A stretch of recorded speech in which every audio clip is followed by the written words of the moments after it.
So, Doc, we've got two vaccines in the country, basically, at the moment. We've got the J&J and we've got the Pfizer. Correct. And they talk about it in different, like there's different technologies that deliver it. And I don't think people are so, but is there any part of it that you feel one's safer than another? Let's go through those questions about the two. Is J&J safer than Pfizer or anything like that? The J&J, one and then done, the one shot and then done, the Pfizer, two shots. What is the difference between the two?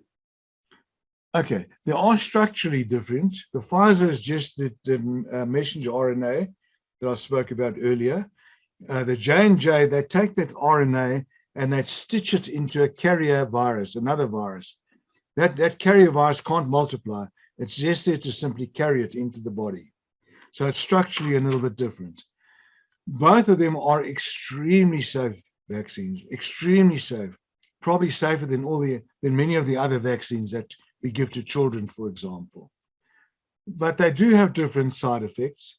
The Johnson & Johnson was associated, you remember, with blood clots. The medical term for it is thrombosis, thromboembolic disease. But that is extremely rare. It was, the last count, I think, was 0.1 per million doses. But obviously for that, no, sorry, 0.7. 0.7 per million doses, 0.7 cases per million doses. That's how it's calculated out to be.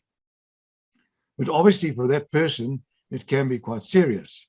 Fortunately, that disease is treatable, and we alert people that if they do have persistent headache or persistent abdominal pain, they must go for medical attention because it can be treated.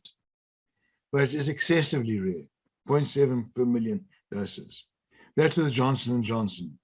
The Pfizer vaccine, the risk is a little bit, there's a little bit of risk because of allergic responses to it.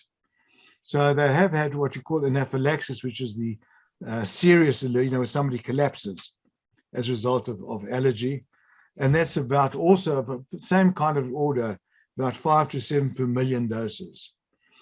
And for both of those, you can have people that are very, very rarely allergic to these vaccines. And people that are allergic generally to bee stings or food allergies and that kind of thing. Now, normally when you get your shot, you say that you should wait for about 15 minutes for observation, just in case you have some allergic response. Somebody that has got an allergic propensity, they should wait maybe 30 minutes, half an hour, just for observation, just to make sure.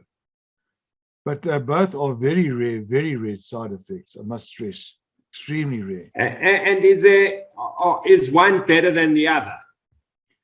Or do you take the vaccine in front of you? Take the vaccine in front of you. Whatever vaccine comes, the most important thing is that you don't want to get COVID.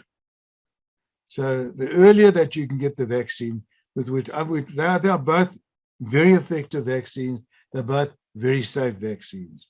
The important thing is to get vaccinated as soon as possible.